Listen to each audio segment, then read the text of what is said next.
All right, Brennan, congratulations on the victory. Hard-fought win, hard-fought decision. What are your thoughts now that the dust has settled here in Singapore? I'm super disappointed. I'm disappointed for the fans. I come to fight. I always come to fight. I think we could show from what I was doing or trying to do. Obviously, I was too complacent in the second. I just kind of laid there and hit him a lot from the bottom. But he wasn't doing nothing. I don't think I have a mark on my face. I don't feel anything. He wasn't doing nothing but holding, and this is a fight. But overall, I take the responsibility. I should have done more. I shouldn't have been complacent in the second for whatever reason.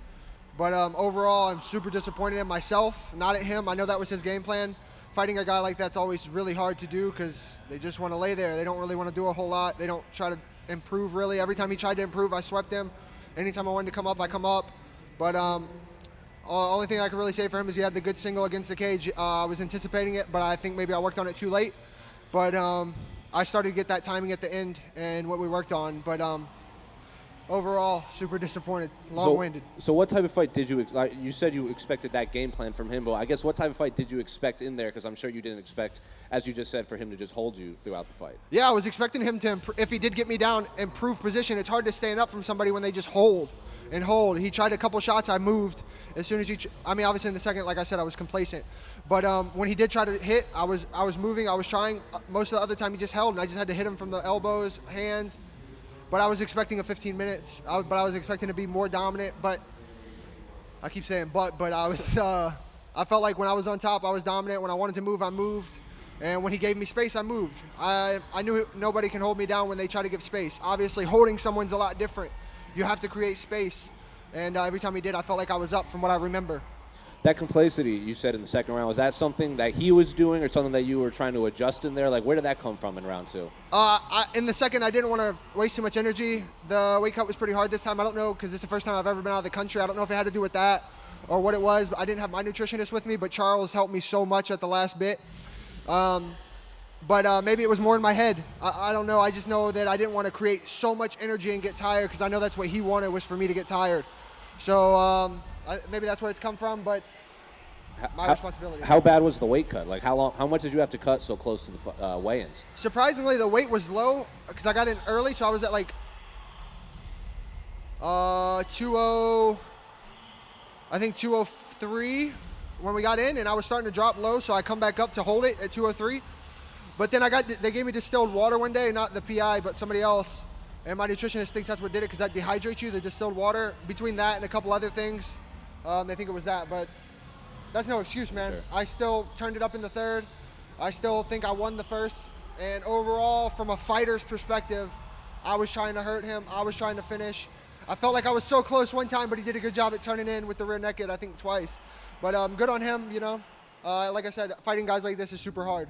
Do you think the boos at the end were just because there's a lot of support here for him because it's so close to Australia, or do you think they were just upset with the decision? I think it's a little bit of both, to be honest. Definitely probably more the first one. It's more his home turf.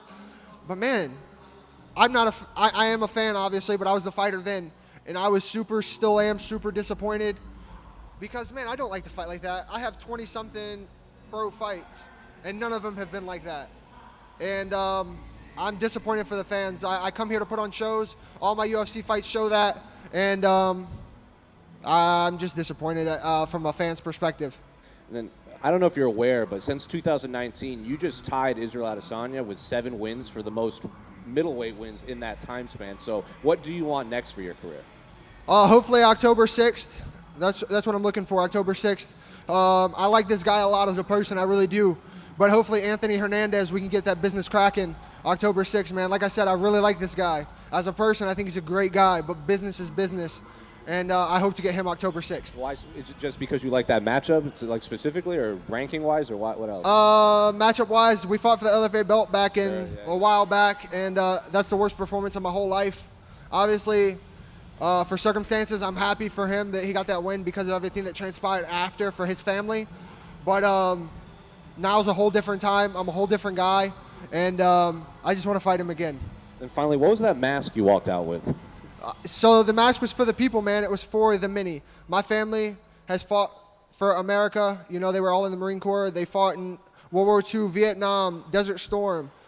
They fought for the people, for the many to have a voice, and that's what that mask represents, is for the people. Colt Dow. When you fight a guy with a style like the one tonight, do you know coming in like, okay, this is probably going to be a bit of a grueling one, this is probably going to be not as fan-friendly as I want it to be, or do you just have to put that out of your mind and fight how you want to fight? Honestly, I was putting it out of my mind. I was just trying to do me. I thought maybe I could put him out on the feet, but I only connected flush, I think, like flush once. He did a good job at staying at distance until he wanted to shoot. But then again, like I always say, I always take responsibility. It's my fault, and I could have done better. I could have done more, but it is what it is now. Is there something you can learn from this fight, or is there just like, there are some fights that aren't exciting and there's nothing you can do about it, you just have to forget about it and move on? I feel like that's where I need to be. Some fights just aren't exciting, some matchups aren't. I'm the guy that likes to go out on my shield if I have to, but I knew this guy wasn't going to be the one to make me go out on my shield. I knew I was going to have to dig deep, and that's what my coaches told me going into the third. I was too complacent in the second. Let's kick it up, let's turn it up, and let's get to work. And that's exactly what I had to do. I couldn't just rest. I couldn't just be complacent. I had to go out there, and I had to earn that third round. A win's a win. Yeah, that's what they say, right? Brendan, over here. Was there a sense of urgency heading into that third round? Like, you got to make something happen now. You didn't want to, were you afraid of leaving it to the judges? Yeah, I think I'm always afraid to leave it to the judges, to be honest with you. We never know how they're judging. We never know what they're scoring on. Hey, I'm lucky that this was in my favor this time. You never know how it's going to be. I'm glad that they ruled like a real fight should be. More on damage, more on trying to finish rather than just holding for position. This isn't just straight jiu-jitsu. This isn't any of that. I was trying to finish, and that's what I was coming to do. I didn't get it done, and I'm disappointed with that. But overall, I was trying to finish. I was trying to do damage. He has more damage than me. Thank you. Thank you. Brandon, one more. I saw you at the Fighter Hotel yesterday carrying on Strikeforce gloves. Why do you train in Strikeforce gloves? Any specific reason? So I always give away my UFC gloves or to family, friends, or I train in them. My friend fought in Strikeforce back in the day, Kurt Hollabaugh, and it's funny because I bought those gloves and another red pair that were just identical to the ones they fought in when I was an amateur, and I fought in those gloves and the red pair as an amateur in Mississippi. So I don't know. It's just kind of I like to kick it old school. I like to keep it old school. It's probably a collector's item at this point, honestly. Probably right, but the things are worn off, man. They're so old.